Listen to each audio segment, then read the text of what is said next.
बिस्मिल्लाहिर्रहमानिर्रहीम। स्टूडेंट, मैं आप लोग का मैथ्स का टीचर सर असद ख़ान। आज जिस टॉपिक के ऊपर हम डिस्कशन करेंगे वो है फंक्शन। तो सबसे पहले आते हैं फंक्शन की डिफिनीशन के ऊपर। बहुत ज़्यादा इंपॉर्टेंट टॉपिक है और ये ऐसा टॉपिक है जो कि आप कंप्लीट एफएससी में भी पढ़ोगे और इसके साथ साथ जो चैप्टर नंबर 7 है उसमें भी इसके बहुत से टाइप्स हैं। तो सबसे पहले आते इसकी डिफिनीशन के ऊपर। डिफिनीशन आपने इसका मस्ट जो है याद रखना है, क्योंकि इसके डिफिनीशन के ऊपर ही इसका पूरा एक्सरसाइज जो है वो डिपेंड करता है। अगर आप लोग को इसका डिफिनीशन आता है तो आपको इसका एक्सरसाइज आता होगा, अदरवाइज़ फिर आप लोगों को एक्सरसाइज में बहुत ज़्यादा डिफ़िकल्टीज़ होगी। तो सबसे पहले आते हैं इसकी डिफिनीशन के ऊपर। तो डिफिनीशन में क्या है कि अगर ए और बी कोई से भी दो नॉन एम्प्टी सेट्स हैं तो फिर एक बाइनरी रिलेशन एफ। इससे पहले जो एक्सरसाइज इस 5.5 वहाँ पे हम बाइनरी रिलेशन को हम आर से डिनोट करते थे, लेकिन यहाँ पे हम इसको स्मॉल एफ से डिनोट करेंगे। और बाइनरी रिलेशन आप लोगों को ऑलरेडी पता है कि बाइनरी रिलेशन किसे कहते हैं। Any subset of A cross B is called binary relation, जिसके ऊपर हमने ऊपर की इक्वेशंस किए थे। अच्छा जी, तो इस बाइनरी रिलेशन एफ को हम कहेंगे एक function from A to B, A से बी के ऊपर अगर हो। कब होगा? अगर आप इफ़ अगर आपके पास ये दो कंडीशन है, अगर ये ओबे करे। नंबर फर्स्ट कि उसी डोमेन ऑफ बाइन रिलेशन, उसी बाइन रिलेशन का जो डोमेन होगा वो आपके पास सेट ए की इक्वल होगा। सेट ए जहाँ पे फॉर एग्जांपल ये बाइन रिलेशन है ए से बी के ऊपर, फ्रॉम ए टू बी, तो फिर इसका डोमेन कहलाता है सेट ए और रेंज कहलाता है सेट बी। और अगर बी टू ए होगा तो फिर डोमेन आपके पास सेट बी होगा और रेंज आपके पास सेट ए होगा। तो आपने क्या करना है, डोमेन ऑफ सेट ए वो आपके पास इस सेट ए की इक्वल होगा। और सेकंड कंडीशन क्या होगी, there should be no repetition in the first element of all other pairs content in F, कि आपके पास उसी बाइन रिलेशन में जो फर्स्ट एलिमेंट होंगे तो वो उसमें रिपीटिशन नहीं होगा। फर्स्ट कंडीशन क्या होगा कि अगर आप उसी बाइन रिलेशन के जो फर्स्ट एलिमेंट है डोमेन के, अगर आप उसको उठाएं तो वो आपके पास कंप्लीट सेट ए बनाएगा। और सेकंड कंडीशन इसका ये है कि उसके जो फर्स्ट एलिमेंट है उसमें रिपीटिशन नहीं होगा। रिपीटिशन का मतलब है कि एक नंबर बार बार रिपीट नहीं हुआ होगा।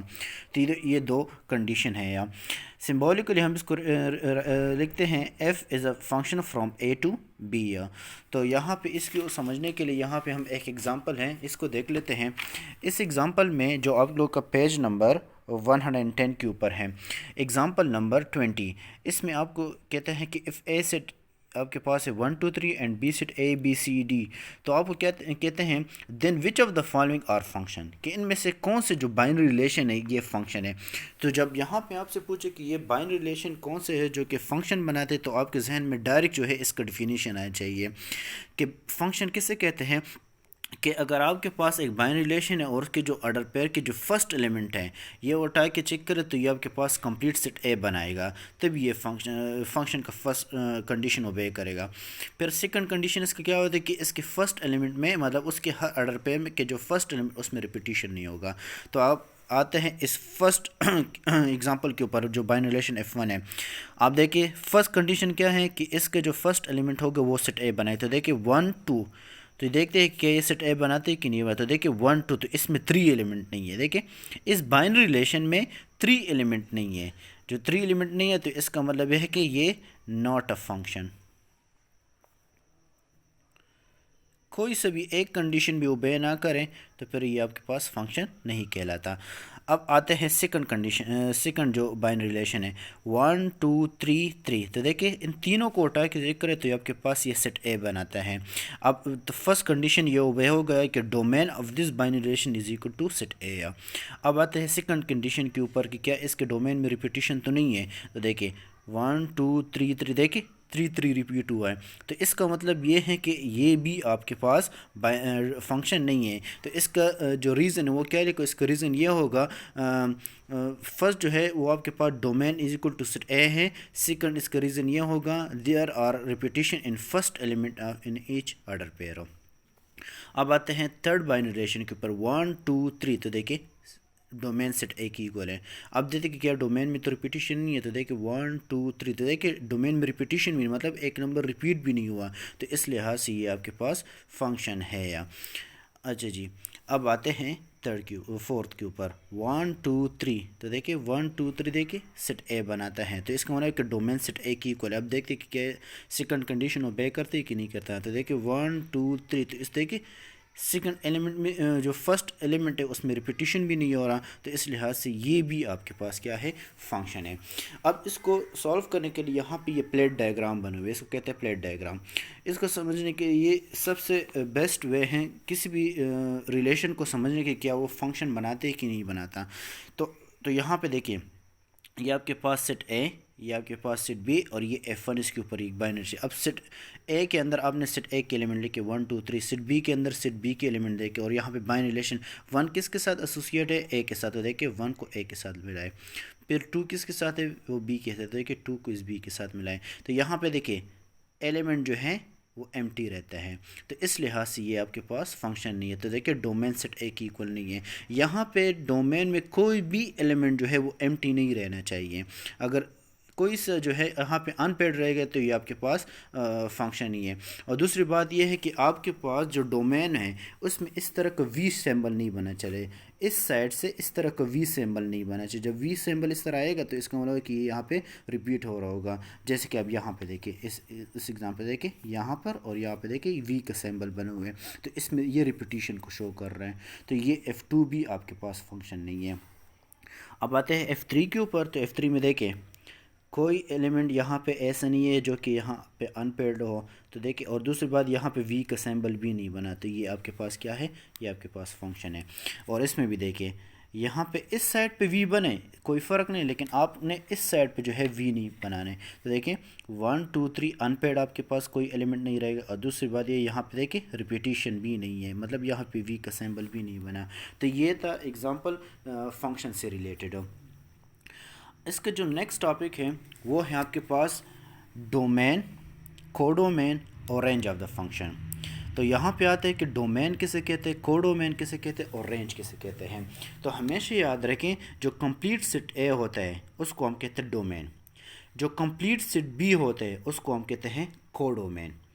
और बाइनरी रिलेशन में ये सेट जिसके साथ पेड में होते हैं, देखिए यहाँ पे 2 के साथ है, यहाँ पे 4 के साथ है, यहाँ पे 6 है, तो इसको हम कहते हैं रेंज ऑफ द फंक्शन। तो डोमेन आपके पास कंप्लीट सेट ए, कोडोमेन आपके पास कंप्लीट सेट बी, और जो आपके पास जिसके साथ ये पेड में होते हैं उसको हम कहते हैं रेंज ऑफ द फंक्शन। तो देखिए ये आपके पास आ गया। अब आते हैं सबसे इम्पोर्टेंट टॉपिक के ऊपर जो कि है kinds of a function. Kinds of a function आप तभी डिस्कस करोगे जब एक बाइनरी रिलेशन आपके पास फंक्शन बनाता हो। अगर फंक्शन नहीं बनाता तो वो उसके काइंड में नहीं आते फिर, तो उसके बाद जो है हम इसके काइंड नहीं डिस्कस कर सकते हैं। अब आते हैं जो फर्स्ट इसका काइंड, इसको कहते हैं इनटू फंक्शन। इनटू फंक्शन कौन सा फंक्शन होता है, अगर f आपके पास कोई सी भी binary relation from a to b हो तो फिर इस f जो बाइनरी रिलेशन है इसको हम कहेंगे इनटू फंक्शन, इसको हम कहेंगे इनटू फंक्शन। कब हम कहेंगे कि अगर आपके पास रेंज सेट b की इक्वल ना हो। फंक्शन में हम एलिमेंट जो डोमेन है वो डिस्कस करते हैं, और जो काइंड्स ऑफ फंक्शन होते हैं उसमें हम रेंज डिस्कस करते हैं। हमेशा ये याद रखें कि जब हम किसी चीज़ को फंक्शन शो कर रहे होते हैं तो हम उसके डोमेन को डिस्कस कर रहे थे, मतलब जो फर्स्ट एलिमेंट है, और जब हम काइंड्स की तरफ आते हैं तो फिर वहाँ पे हम जो है इसका रेंज जो है उसको डिस्कस करते हैं, मतलब जो second element of order pair होते हैं। तो इनटू फंक्शन कौन सा फंक्शन होता है, वो फंक्शन होता है जिसमें रेंज सेट बी के बराबर ना हो। अब इसको समझने के लिए यहाँ पर इसके साथ ये एग्जाम्पल है, ये देखें, ये आपके पास फंक्शन बनाता है, ये देखें फंक्शन बनाते हैं। हमने चेक करें कि क्या ये इनटू फंक्शन है कि नहीं। तो देखिए यहाँ पे सी अनपेड है, तो इसका मतलब ये है कि डोमेन सेट बी के बराबर रेंज जो है वो सेट बी के बराबर नहीं आता। क्यों, क्योंकि सी आपके पास अनपेड में आता है, तो इसको हम कहते हैं इनटू फंक्शन। सेकंड जो फंक्शन है उसको हम कहते हैं सेकंड काइंड ऑफ, उसको हम कहते हैं 1 1 फंक्शन। 1 1 देखिए नाम से ही पता चल रहा है 1 1 1 1 का यहाँ पे मतलब होता है कि सेकंड एलिमेंट में रिपीटिशन नहीं होगा, उसमें जो है इस तरह रिपीटिशन नहीं आएगा जिस तरह इससे पहले उसमें हमने किया था कि डोमेन में रिपीटिशन नहीं होगी। तो इस तरह यहाँ पे इसके रेंज में रिपीटिशन नहीं होगा। तो देखें डिफरेंट एलिमेंट के लिए डिफरेंट इमेजेस, यहाँ पे देखें किस तरह हमें पता चलेगा। ये देखिए ABC, ऐसा नहीं है कि यहाँ पे A जो है 2 टाइम आया है या B 2 टाइम आया, देखिए डिफरेंट एलिमेंट आ रहे हैं, तो इसको हम कहते हैं वन वन फंक्शन। अब जो थर्ड काइंड ऑफ फंक्शन, उसको जो इनटू फंक्शन और वन वन फंक्शन, उन दोनों को मिला के एक फंक्शन बनाए जिसको हम कहते हैं इंजेक्टिव फंक्शन, या इसको हम कहते हैं into and one one function. इस फंक्शन को समझने के लिए सबसे पहले आपको अपने जहन में इनटू का डिफिनीशन लाइन। तो इनटू फंक्शन कौन सा फंक्शन होते हैं? वो फंक्शन जिसमें रेंज सेट बी के बराबर ना हो। और वन वन जो अभी हमने पढ़ लिया, there should be no repetition in second element of odd or repair content in F, मतलब सेकंड एलिमेंट में रिपीटिशन नहीं होगी। अब इसको समझने के लिए यहाँ पे इसके साथ जो एग्जांपल है देखें, ए बी सी जो आपके पास है, ए बी सी, यहाँ पे ये एग्जांपल आपको गिवन है और कहते हैं कि आप ये यहाँ पे सेट बी के अंदर इन लोगों ने सी ये मिस है, ए बी सी डी है, सेट बी जो है ए बी सी डी है। तो देखिए ए बी सी रिपीटिशन नहीं आ रहा जो सेकंड एलिमेंट है, तो इसी वजह से आपके पास ये वन वन फंक्शन हो गया। अब चेक करते कि क्या ये इनटू फंक्शन भी है कि नहीं। तो इनटू के लिए क्या डेफिनेशन था कि सेकंड एलिमेंट को उठा के जब चेक करो तो वो सेट बी नहीं बनाएगा। तो देखिए ए बी सी देखिए डी जो कि यहाँ पे अनपेयर्ड है, तो इस लिहाज से आपके पास इनटू भी है और वन वन फंक्शन भी है। अब आते हैं फोर काइंड ऑफ फंक्शन जिसको हम कहते हैं ऑन टू फंक्शन। तो onto function into function का उलट होता है। इन टू फंक्शन में क्या होता है, रेंज सेट बी के बराबर नहीं होता, जबकि ऑन टू फंक्शन में रेंज सेट बी के बराबर होता है। अब जो नेक्स्ट जो फिफ्थ नंबर काइंड है, उसमें हम क्या किए कि वन वन और ऑन टू को कंबाइन किया गया है। One one onto combine कर इससे जो फंक्शन है इसको कहते हैं बाइजेक्टिव फंक्शन या onto and one one function. देखिए सबसे पहले हमने इनटू फंक्शन पढ़ा, तो इनटू फंक्शन में क्या था कि डोमेन रेंज जो है वो सेट बी के बराबर नहीं होता। फिर उसके बाद जो हमने सेकंड काइंड ऑफ फंक्शन पढ़ा वो था वन वन। तो वन वन में क्या था कि सेकंड एलिमेंट में रिपीटिशन नहीं होता था। फिर उसके बाद जो थर्ड था वो वन वन और इनटू फंक्शन को कंबाइन किया था। फिर उसके बाद जब फोर आया तो उसको ऑन टू फंक्शन, तो onto function into function का उलट होता है जिसमें रेंज सेट बी के बराबर इक्वल होते हैं। अब देखिए अब इसी ऑन टू के साथ वन वन कंबाइन किया है, तो इसको हम कहते हैं बाइजेक्टिव फंक्शन। तो सबसे पहले आता है जो वन वन फंक्शन के, वन वन फंक्शन कौन सा है, तो वो ऑलरेडी आप लोगों ने समझ लिया कि वो फंक्शन जिसमें सेकंड एलिमेंट में रिपीटिशन ना हो। और ऑन टू में क्या होता है कि रेंज सेट बी के बराबर हों। अब ये जो हमने काइंड्स पढ़ा है, इसी काइंड्स के ऊपर आप लोगों को कंप्लीट एक्सरसाइज है फंक्शन और काइंड्स के ऊपर। आप लोगों को ये डिफिनीशन जो है ये आपने कंप्लीट याद रखना है कि फंक्शन में हम किस तरह किसी बाइनरी रिलेशन को शो करते कि ये फंक्शन है कि नहीं, और काइंड्स में आपको पता होना चाहिए कि ये अगर फंक्शन है तो फिर किस काइंड का फंक्शन है। अच्छा जी, अब आते हैं एक्सरसाइज 5.5 जो कि आप लोगों के इस चैप्टर का लास्ट एक्सरसाइज है और इसी के ऊपर हम आज डिस्कशन करेंगे।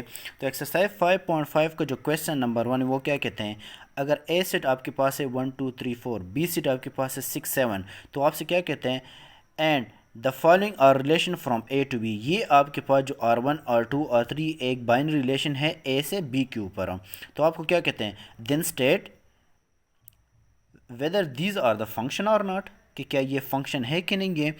जब यहाँ पे आपसे पहला क्वेश्चन पूछे कि ये फंक्शन है कि नहीं, तो आपके जहन में डायरेक्ट जो फंक्शन है उसकी डिफिनीशन आनी चाहिए कि फंक्शन किसे कहते हैं। फिर सेकंड में क्या कहते हैं, if these are the function. अब देखिए यहाँ पे कि फंक्शन है तभी इसके काइंड डिस्कस करें। तो यहाँ पे क्या कहते हैं, if these are the function, अगर ये फंक्शन है तो फिर आप मुझे बताएं then state which kind of function are these, ये कौन से काइंड ऑफ फंक्शन है। तो इसको यहाँ पे मैंने सॉल्व किया। तो देखिए इसका आंसर भी इतना छोटा है क्योंकि ये आपको एक्सरसाइज कंप्लीट डिफिनीशन के ऊपर डिपेंड करते हैं, इसके जो आंसर है वो भी बहुत ही छोटे छोटे होते हैं। तो यहाँ पे पार्ट नंबर 1 ये बाइनरी रिलेशन 1 6 2 7 3 6। अब यहाँ पे डोमेन जो है वो सेट ए है और रेंज जो है वो सेट बी है, क्योंकि एक फंक्शन पहले डिफाइन किया यहाँ पे इसने। तो ये देखें R1 को हमने चेक करना कि क्या ये फंक्शन बनाते हैं कि नहीं। तो देखें सबसे पहले फंक्शन की डिफिनीशन आपके जहन में ना चाहिए कि फंक्शन में क्या होगा कि डोमेन सेट ए की इक्वल होगा। तो देखिए 1 2 3 हम चेक करते हैं कि क्या ये सेट ए की इक्वल है कि नहीं। तो यहाँ पे देखिए 1 2 3 4 इसमें मिस है, तो इस लिहाज से आपके पास ये फंक्शन नहीं है। तो इसका आंसर आप किस तरह लिखोगे, R1 is not a function, ये फंक्शन नहीं है बिकॉज, यहाँ पे थोड़ा सा रीज़न भी देखिए क्यों फंक्शन नहीं है। Because R belongs to set A, R जो है जो एलिमेंट है वो सेट ए से बिलोंग करते हैं, लेकिन वो क्या है इस बाइनरी रिलेशन में अनपेयर्ड है, विच इज़ अनपेयर्ड, ये इसका आंसर था। अब सेकंड बाइनरी रिलेशन 16263747, हमने चेक करना है कि क्या ये फंक्शन बनाता है कि नहीं। सबसे पहले क्वेश्चन तो यही है, तो देखिए 1 2 3 4 फर्स्ट एलिमेंट, फंक्शन के लिए फर्स्ट एलिमेंट चेक करोगे, 4 तक आ गया तो आप चेक करें कि क्या ये सेट ए बनाते कि नहीं। 1 2 3 4 यस, जो फर्स्ट कंडीशन है वो ओबे हो गया जो फंक्शन का था।